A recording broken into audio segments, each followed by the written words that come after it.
There are options, and that's why we need to take this opportunity seriously.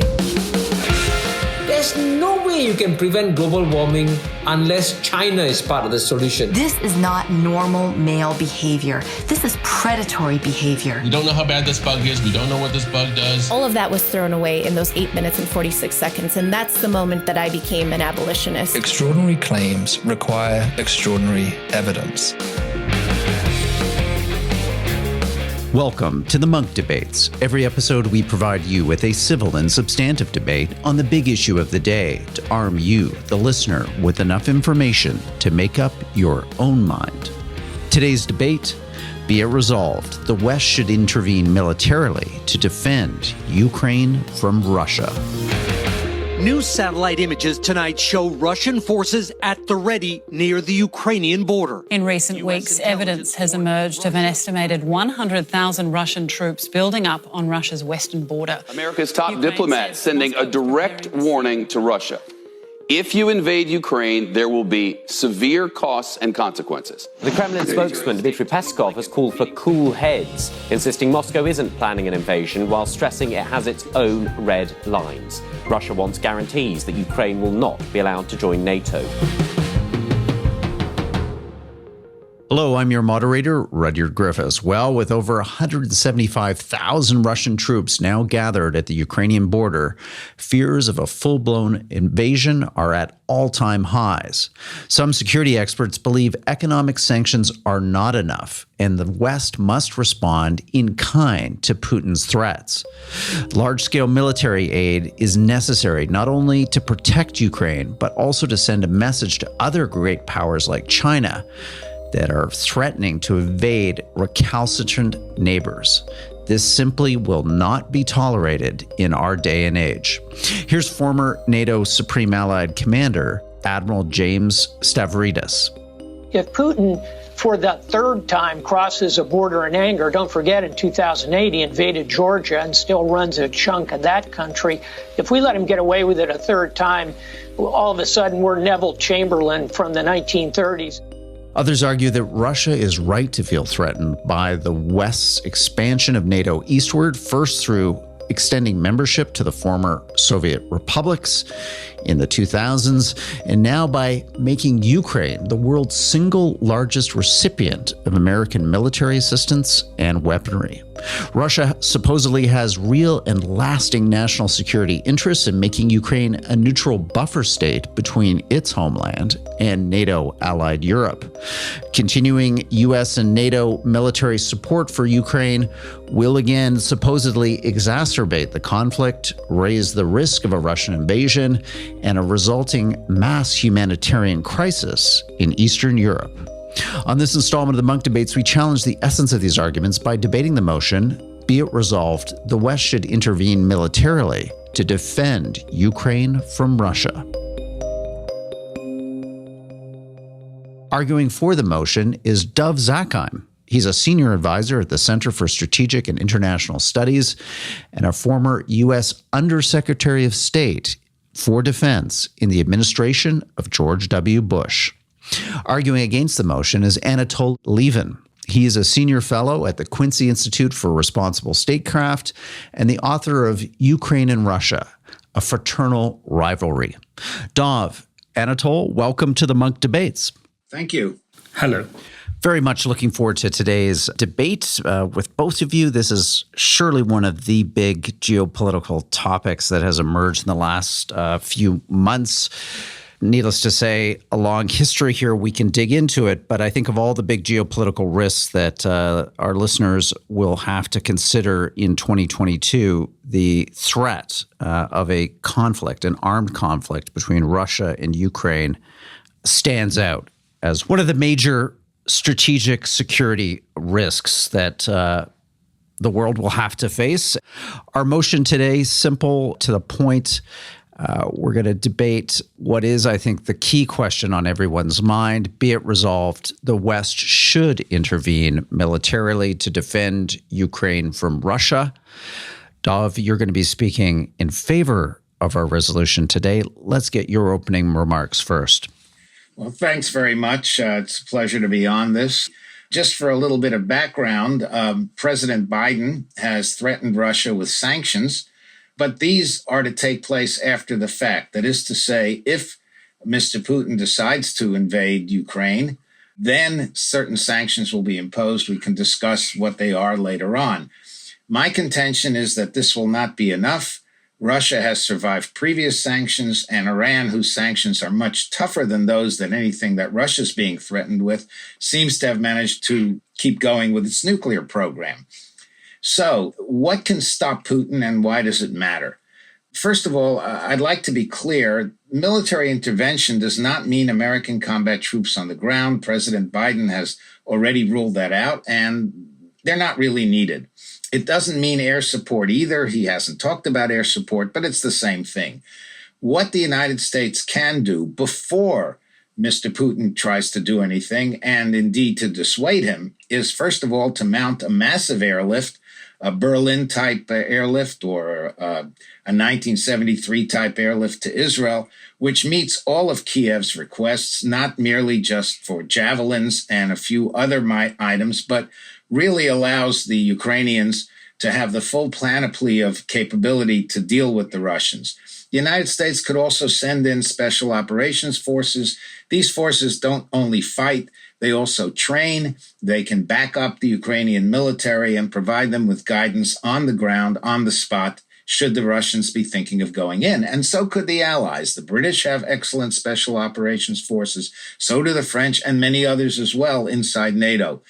Then the United States could even send the naval forces into the Black Sea to reassure the Southern allies. Now, why do all of this?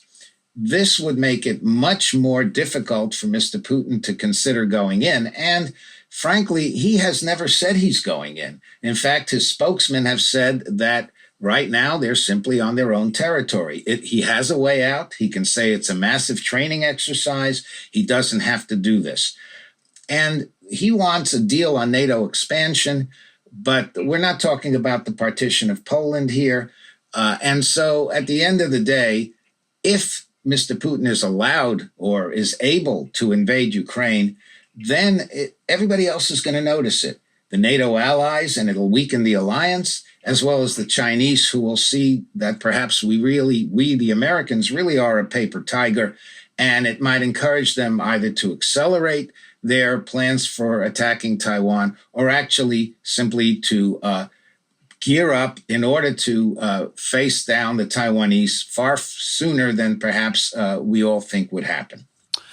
Thank you, Dev. Our debate today, be it resolved, the West should intervene militarily to defend Ukraine from Russia. Anatol, you're going to be arguing against our motion today. Let's get your opening statement, please. Thank you so much. Well, firstly, I should say that I agree completely with those who say, including Dove, that the US and the West should threaten massive economic sanctions if Russia invades Ukraine. And as Dov said, it does not appear that the Russian government has decided yet. This is what US intelligence says they're still considering. However, Putin and the Russian government have said that the reason they are doing this, the key reason, there are others, is that America is threatening to turn Ukraine into a major non-NATO ally of the United States, arm Ukraine, and send US forces there. In other words, the massive airlift of weapons that Dov has suggested would in fact be the signal for Russia to invade. It would be the provocation that would decide Russia, in my view, to invade with massive force. Before, that is, Ukraine could actually deploy those weapons effectively or learn how to use them. Now, forgive me for saying so, but the idea of, on the one hand, saying that the US should not send ground forces, as Dov did, but on the other hand, should send special forces, I mean, that's a contradiction in terms. It is also, I'm afraid, strategic and military insanity. Small numbers of special forces would not stop the Russian army in the case of a massive invasion. They would be overrun and killed or captured. America would then face an appalling choice between basically humbly asking Russia to hand them back again or going to war with Russia, full-scale war. And by the way, forgive me, but if you really think that America's European allies would join in the fight, I mean, we know what they are and what they would contribute, which is nothing. with admittedly the possible exception of the British. Now, finally, Dov has said that not to defend Ukraine would send a signal to China and so forth and so on. This is the old credibility argument. But in the case of Ukraine, it fails totally. Because, of course, what would really be the signal for China to act, to invade or at least cow Taiwan? It would be an armed conflict between the United States and Russia. If you don't think that China would immediately take advantage of that, then, forgive me, but I don't think you've been looking at recent Chinese policy. And lastly of all, before putting any American soldiers or British soldiers into harm's way, including these special forces, you have to be very clear that this is in the really vital national interests of our countries. Now, we're both of a certain age. If anyone had suggested 35 years ago that America should commit itself in territorial disputes to Ukraine against Russia, including, by implication, the expulsion of the Russian fleet from Sevastopol, they'd have locked us both up in lunatic asylums. How did we get to this point? Has it ever been discussed truly with the American people? And is there a real vital US national interest involved?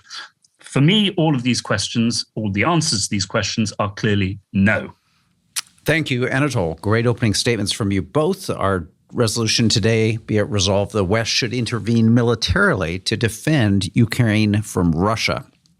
Dov, your opportunity now to offer a rebuttal from what you've just heard from Anatol. Sure. First of all, what is the vital American interest? I guess that's probably the most important question here that we have to address. The vital interest, frankly, is the unity of NATO. We know that there are some NATO troops already advising the Ukrainians on the ground. So the idea that you can't send troops in because they might get captured just doesn't hold up. It depends where they're located. But more important, if Ukraine, which obviously is a major concern to Poland and to the Baltic states, is seen to be lopped off, and I don't think Mr. Putin would take all of Ukraine. He'll probably do what Hitler did with the Sudetenland, take over the eastern part and say, well, the people wanted us, just as he said with respect to Crimea. Should he do that, and then offer the Baltic states or Poland some kind of deal as long as they get out of NATO, that could really undermine NATO's unity and its ability to respond as one alliance against any sort of attack on its members. That is a vital American interest. There's no question about it. Second of all, the special forces, they are operating in many places like Africa, and they're not necessarily going to be attacked or killed, even if they're in a war zone. It depends where they are in a war zone. And could the Ukrainians absorb more than they have? Sure, because they already have some capabilities. This would give them additional capabilities, and especially if they had special operators telling them how to use the material, it would, I think, deter the Russians. I don't think this would be something that would encourage the Russians to go in. It would raise the stakes for Putin. It just wouldn't be worth it. And again, sanctions are all well and good, but remember, they might not even pan out. Would Nord Stream 2 actually be shut off? It's the gas pipeline project continuing to stoke tensions in Europe. Stretching 1,230 kilometers through the Baltic Sea, Nord Stream 2 is set to double Russian gas exports to Germany, and it's almost complete. I don't know that the Germans would agree to that. We simply cannot allow Putin to think he can march into any part of Ukraine beyond where he already is and get away with it. And that, in turn, does tell China, because the world is not compartmented. And the Chinese are watching this closely, and we know they're watching it closely. They are looking to see if the United States has bite as well as bark. And that fundamentally is another vital American concern. Thank you, Dev. Our motion today, Be it resolved, the West should intervene militarily to defend Ukraine from Russia. Anatol, your opportunity now for a rebuttal. You can react to Dove's opening statement or what you've just heard now. Well, on China watching closely, that's just what I said. They are watching closely. But the opportunity, the chance for them to act decisively is precisely a conflict between Russia and the West, or Russia and America. And once again, I mean, I think it beggars belief to say that Xi Jinping would not seize that opportunity. Whereas US action to defend a country that is not, in fact, a US ally. Remember, Ukraine is not a member of NATO. It is not covered by Article 5. And by the way, President Putin has said that America will not go to war for Ukraine. America has not said that about Taiwan. It has pursued strategic ambiguity. So, I mean, that does not apply. The massive distraction of US military force and attention to Ukraine, that really would matter for China. Now, on the deterrence, if Russia is not deterred by the prospect of massive economic damage resulting from sanctions, why would it be deterred by a tiny deployment of US military, which, according to Dov, would stop well short, in fact, completely short of actually going to war? Now, special forces for Ukraine. If, as you just said, they are not deployed anywhere near the actual fighting, well, what good are they? If they are deployed anywhere near the fighting, then they will once again risk death or capture. I fear that you are making exactly the mistake that America made in the years leading up to the dispatch of an American army to South Vietnam.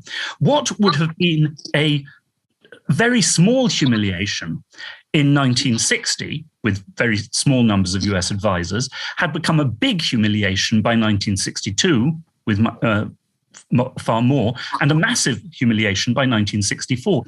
As for the idea that a Russian invasion of Ukraine would lead Russia to try to put pressure on Poland to leave NATO, I mean, we know the Poles. They would refuse point blank and an attempt to pressure them into becoming a Russian satellite would be resisted by massive force, because that is the Polish tradition and character. And by the way, the Russian government knows that. There has never been the slightest suggestion of Russia attacking Poland. None, zero. Nobody in the Russian government has ever even hinted at this. After all, why should they? There is nothing to be gained from Poland as a bitterly angry and discontented vassal state. For Russia, for historical, ethnic, cultural, geographical, strategic reasons that anyone who knows the history of this part of the world should understand, Ukraine for Russia is not a stepping stone to somewhere else. Ukraine is by far the most important issue in itself. And a critical error of speaking as a realist here, of international relations, is to threaten another great power's vital interests on behalf of what for you are essentially minor interests, because in the end, Russia will call our bluff. And the more cards we put on the table, the more we risk losing, and the greater our humiliation when we lose. Thank you, Anatol. These are great rebuttals, and we now get to move on to the moderated middle of this debate, where I join the conversation and think up questions that are top of mind for our listeners. So let me just take a moderator's prerogative here, kind of recenter this debate around our resolution today. The West should intervene militarily to defend Ukraine. So, Dov, I want to hear a bit more from you about why you think this is in the West's interest. Why is this essential to our interests when, as we've just heard from Anatol, if you put us in a time machine and took us back 20, 30 years and you had this debate, people, wouldn't they understandably, Dov, be perplexed as to why we're even having this conversation? Well, 30 years is a long time. And if you look at where the states that I mentioned where they stand on this issue. The Poles are terrified of this. And there are reports that there are already Polish troops on the ground. The Baltic states are terrified. Now, the question then is, well, why should we worry about a country that's not part of NATO? We went to war over Kuwait, for goodness sake. And to say that it was only about oil, well, perhaps, but it wasn't really. And we know it wasn't only about oil. And again, if our allies are so terrified of this, and we sit there and simply threaten, well, if you go, once you've gone in, then there'll be sanctions, that's simply not going to stop Putin. To argue that, well, special operations forces are going to be killed, or if they're useless if they're not at the front, they're not at the front in Africa in all cases. It's a matter of training and rapid training, which these people know how to do better than anyone else. The fact of the matter is that if NATO states are concerned and willing to commit forces, and we think several would be, then we certainly should do everything we can to deter Putin. And I don't think Putin will bet on Russia prevailing if indeed, and Anatol himself has written this, that the Ukrainians would give the Russians a bloody nose. Well, it'd be even bloodier if we provided a massive airlift.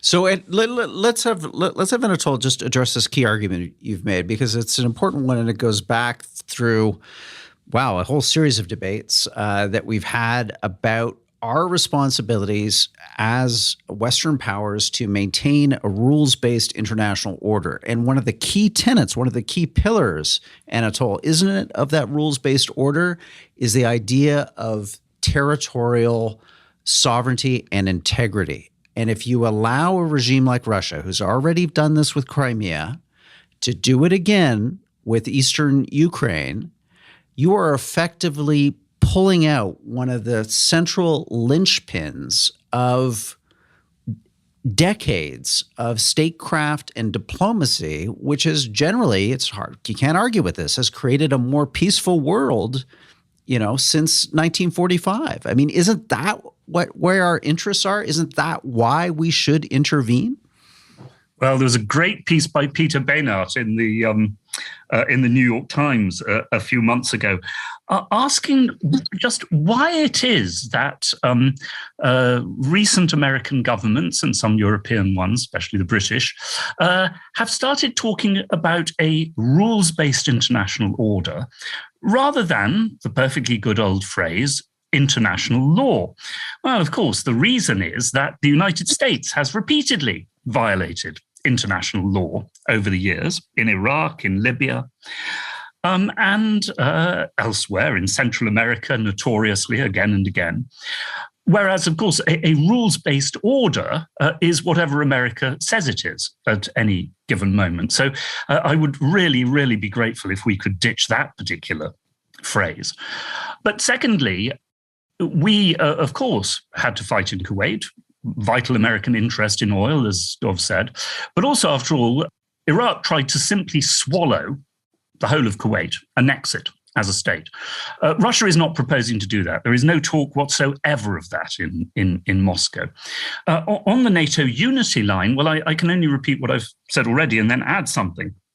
To add, the thing that would really pull NATO together, really consolidate European desire, amongst other things, to increase European military spending, to make greater real military commitments to Poland and the Baltic states, is precisely if Russia were to invade Ukraine. In many ways, this would be the best thing for NATO that has happened for many, many years in terms of internal coherence. If, however, as I say, there is an attempt to pull NATO against the will of many of its neighbors into a war in Ukraine, and they revolt against this, as they would, that is precisely what threatens the unity and the prestige of NATO. Thank you, Anatol. Dov, let's come back again to focus ourselves around our resolution today, that it is in our interest. There's a clear case, a path to understand and support Western intervention into the dispute between Ukraine and Russia. Why do you think that support, that intervention could or would make a meaningful difference in the either the threat of this conflict, or if the conflict actually happened, why it could be the turning point, the tipping point in deterring a successful Russian invasion of eastern Ukraine. Because as Anatol has mentioned, and I think this is widely believed in the public, that Russia has a clear national interest in this territory, in this dispute. It has a historical interest. You could even argue that it has a religious interest that is shaping Russian public opinion and support for intervention. So I want to hear a little bit more from you, the case as to why you think that intervention would work, both to de-escalate if need be and or repulse a Russian invasion.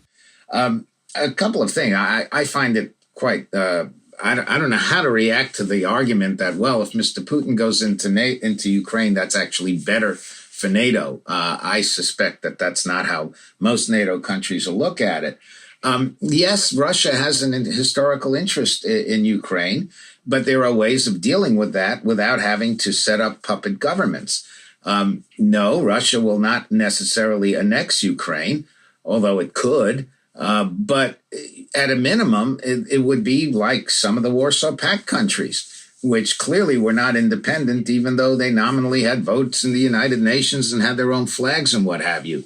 One doesn't necessarily have to annex a country in order to make it a puppet. And the Russians have a pretty good track record of creating puppets around their periphery. This is the Russian modus operandi, which is to take over a country, but have essentially a puppet government. And it does undermine a rules-based order. The argument that the United States doesn't particularly adhere to international law, one can debate that ad nauseum. But the point is that there is a consensus, and it's been a consensus that countries shared. I mean, let's face it. Nobody was forced to join NATO. Nobody was forced to be part of the World Bank or the International Monetary Fund or GATT or the World Trade Organizations. We didn't force them. Countries chose this. Countries have wanted to be part of NATO and, by the way, the European Union as well, which Mr. Putin also opposes. Hi, Rudyard Griffiths here, your host and moderator. I have a favor to ask you. Please consider becoming a Munk member.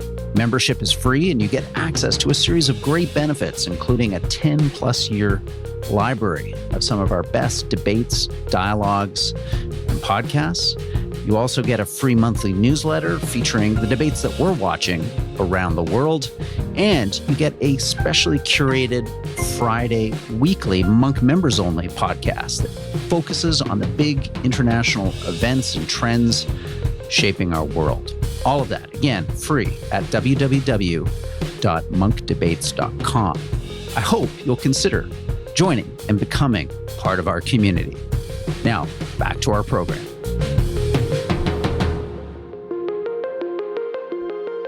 Anatol, the one I want to hear you respond to a bit more is the linkages that are going on. Dov made them. You've talked about it a bit, but let's go a bit deeper here. Between the threat of a Russian incursion into Ukraine and the threat of a Chinese overt or covert takeover of Taiwan. Why aren't these two linked? America has just gone through a humiliating withdrawal from Afghanistan, a withdrawal that arguably has emboldened its emerging peer opponents, Russia and China. Why isn't it's unfortunate we may not want the world to be this way, but why isn't this a moment because of Afghanistan, because of the failed wars in Iraq, Syria? Why isn't this a moment where the United States and the West has to lean into this? We may not like it, but if we don't hold the line here, we're not going to hold the line in Taiwan. Who knows what falls next? I'm sorry, but that's the old domino theory that led America into catastrophe in Vietnam. The belief that you have to hold the line in Southeast Asia because of the consequences for East Germany. No, I mean, these things are decided by events on the ground and by local conditions, local circumstances, local interests, local ideologies. The point about the difference between Afghanistan and Ukraine is that by the end, America only had a tiny number of troops in Afghanistan. It was actually a very small military commitment. Withdrawing from there, actually remaining there, did not affect the overall configuration of US forces. Whereas a prolonged military confrontation, possibly leading to full-scale war with Russia in Ukraine, would be a massive distraction of US resources, US forces, and US attention. And Dov said that, it's been 30 years, things are different. Well, they are indeed different. And the difference is that America now faces a peer competitor in China with an absolutely clear interest and intention, by one means or another, to take back Taiwan and to achieve hegemony in East Asia. China has again said it will, quote, reunite Taiwan with the mainland as tensions ramp up further between Beijing and the self-governing island. Chinese President Xi Jinping told a Communist Party gathering that such a move would happen peacefully and said China could never tolerate any form of separatism. Taiwan has responded by saying it's a sovereign nation and that its people will decide their future. Now, surely we can see that for America to make a massive new commitment in Europe strengthens China. I can't imagine anything that the Chinese government would like better than a war in Ukraine, which is not to say that they are behind this. They're not. But unfortunately, strategy requires making some painful choices. This is a choice that America has to make, in my view. Okay, Dov, similarly, big picture question for you, which is the following. We haven't talked about it. Anatol just used the phrase peer competitor. Russia is a peer competitor in more ways than one. We're not just talking about conventional forces here. We're talking about a country with a large and sophisticated nuclear arsenal. Why isn't that just a cold shower on anyone who's making a case for Western involvement in a military intervention between Ukraine and Russia? Well, there's no question. I think they're a peer competitor in conventional terms, too. If you look at what they're building and what they'll be having over the next 20 years, whether it's artificial intelligence, which Putin is emphasizing, or hypersonics, which they already have. So I wouldn't deny that. And as far as hegemony is concerned and the fall of dominoes, well, first of all, the domino theory had absolutely nothing to do with East Germany. I'm sure Anatol knows that. Second of all, should Ukraine become a Russian puppet, that does start pointing to hegemony, given what Russia's done to other places around its periphery. So at the end of the day, you have to ask yourself this.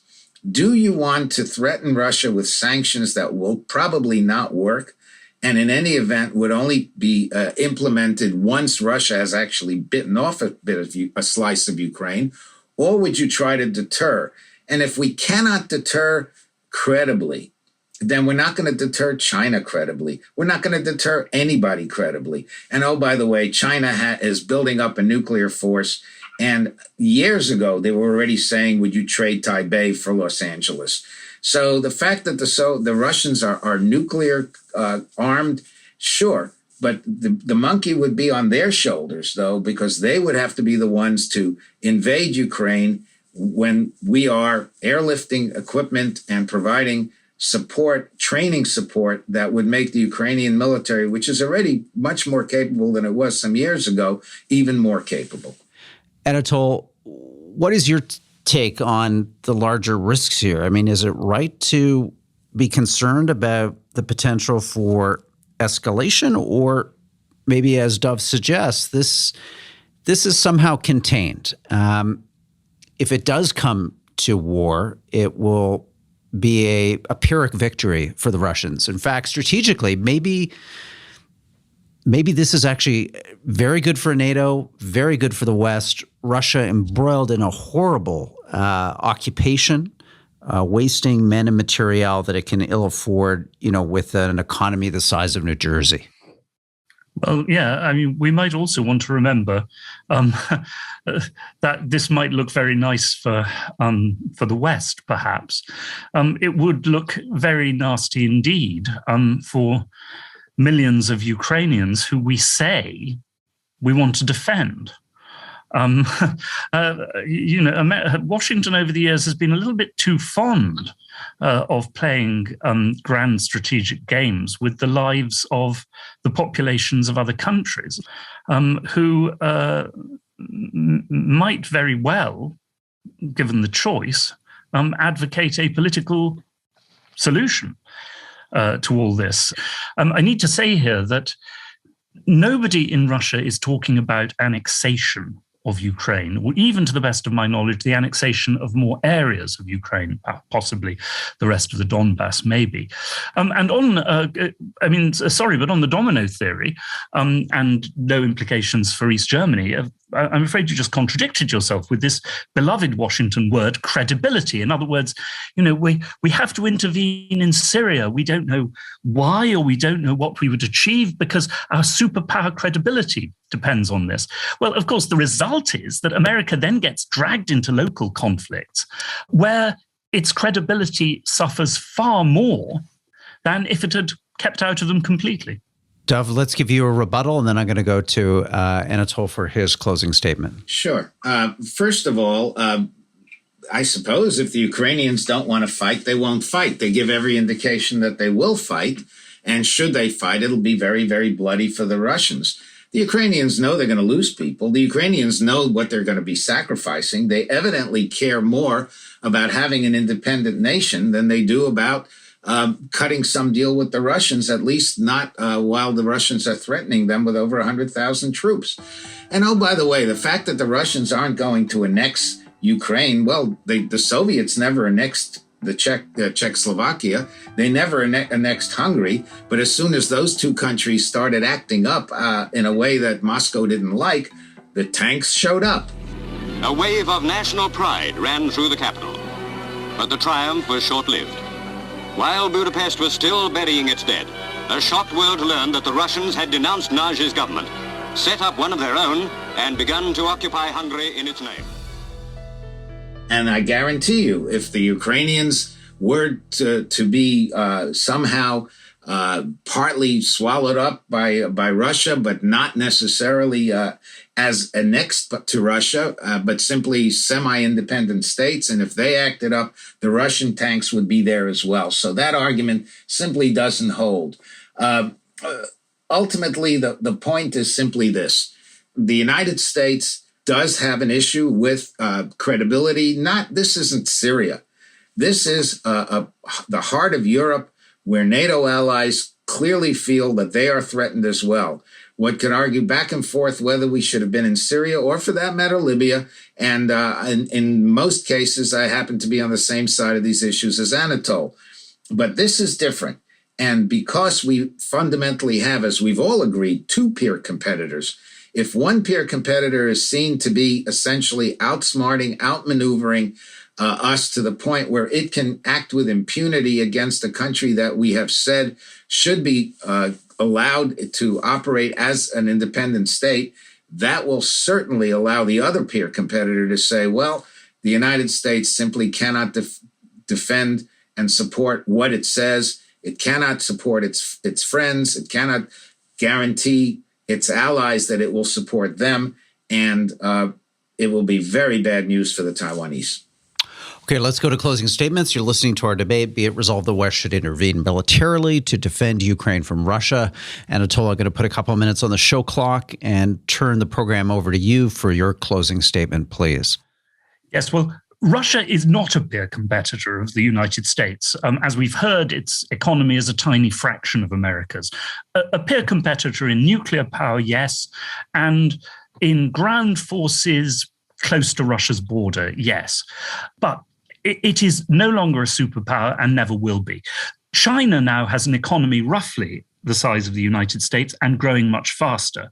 The Chinese Navy is growing at a much faster rate than that of the United States.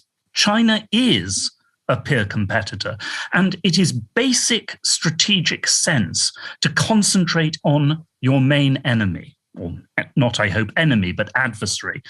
But that does require compromises elsewhere. If you try to be strong everywhere, if you try to defend everywhere, you end up defending nowhere, which is what America risks vis-a-vis China when it comes to Ukraine. There is no possibility now, and that is recognized in Moscow, of turning Ukraine into a Warsaw Pact or Comecon style ally because of what happened in 2014. There will be a massive revolt against it. What Russia is aiming at is indeed Finlandization. That is to say, a country which would be neutral between Russia and the West. That excludes a Western military alliance, but it also excludes a Russian military alliance. If US intelligence is right, and the Russians are preparing for the possibility of invasion as early as January, then the first major new US shipment of lethal arms, especially if known, as it will be known to Russian intelligence, that they are accompanied by actual US troops, whether they're called trainers or special forces or what, that would be the signal for a Russian invasion. Putin and the Russian government have made it absolutely clear they will not tolerate Ukraine becoming a military ally of the United States against Russia. And if they do invade, they will do so with massive force, and they will overwhelm Ukraine before it could deploy those weapons. Now, if US soldiers are on the ground and they are killed or captured, that could very easily begin a spiral of escalation towards levels that, of course, cannot be foreseen, but in the very last resort do end with nuclear war. Now, if you are willing to take the first step on that path, you should be prepared to go to the American people and explain just why it is. You are prepared to risk the lives of American soldiers, the prestige of the United States, and in the very last resort, the existence of the United States for an issue which only a generation ago would have been thought of as of no significance to America whatsoever. Thank you, Anatol, for that closing statement. Dov, we're going to give you the last word in our debate today. Be it resolved the West should intervene militarily to defend the Ukraine from Russia. Wrap up this debate for us. Let's begin with the fact that threats of sanctions simply will not work. Now, the next issue is simply this. If the matter is one of compromise, of Finlandization or something like it, why have the Russians massed 100 to 175,000 troops to the Ukrainian border? That's not the way you negotiate. There's clearly something more going on here. Now, Mr. Putin has also said he wants NATO to guarantee that it won't expand. Well, it's not for him to decide what countries want to do with their futures. And if countries want to join NATO, then they can apply for membership. That doesn't mean NATO will accept them. NATO has not accepted Ukraine yet. It hasn't accepted Georgia yet. But it's not up to Mr. Putin to decide these things. So if you want to make sure that Mr. Putin cannot bully the Ukrainians into Finlandization, but rather negotiate with them about their future, then you have to ensure that he is going to be deterred from sending his troops in. And again, this will threaten the cohesion of NATO. And NATO is as much a vital interest to the United States, and maybe based on what many people have said, even what Anatol has said, maybe even more of a vital interest than Taiwan. They're not a treaty partner. NATO is a treaty organization. We have to ensure that our NATO partners recognize and accept that we will support them. And there are enough of them that are terrified of what Russia's doing. And again, if Russia simply wants to get Ukraine to change its policies, there's a thing called the negotiating table. It is not over 100,000 troops. The Ukrainians have every right to determine their future without Mr. Putin telling them. Thank you, Dov, and thank you, Anatol, for a fascinating debate. You've helped illuminate just an incredibly complicated and high-stakes issue. I think we're all better off for this conversation and your considered analysis and insight. So on behalf of the Munk Debates community, Dov, Anatol, thank you so much for coming on the program. It was a pleasure. Thank you very much. Thank you. Enjoyed it. Well, that wraps up today's debate. I want to thank our participants, Dov and Anatol. Thank you so much for a terrific debate. A lot to think about coming out of today's conversation. If you have feedback or reflections on what you've just heard, please send us an email to podcast@munkdebates.com. A reminder that our members-only podcast with Janice Stein, the founding director of the Munk School of Global Affairs, and yours truly, Rudyard Griffiths, the chair of the Munk Debates, is available to you free every Friday as part of our basic Munk membership, which is also complimentary. You can access your membership right now at www.munkdebates.com/membership. Thank you for lending your time and attention to our efforts to expand and explore the art of public debate in our time. I'm your host and moderator, Rudyard Griffiths. The Munk Debates are produced by Antica Productions and supported by the Munk Foundation. Rudyard Griffiths and Ricky Gurwitz are the producers. Abi Roheja is the associate producer. The Munk Debates podcast is mixed by Reza Daya, and the president of Antica Productions is Stuart Cox. Be sure to download and subscribe wherever you get your podcasts. And if you like us, feel free to give us a 5-star rating. Thank you again for listening.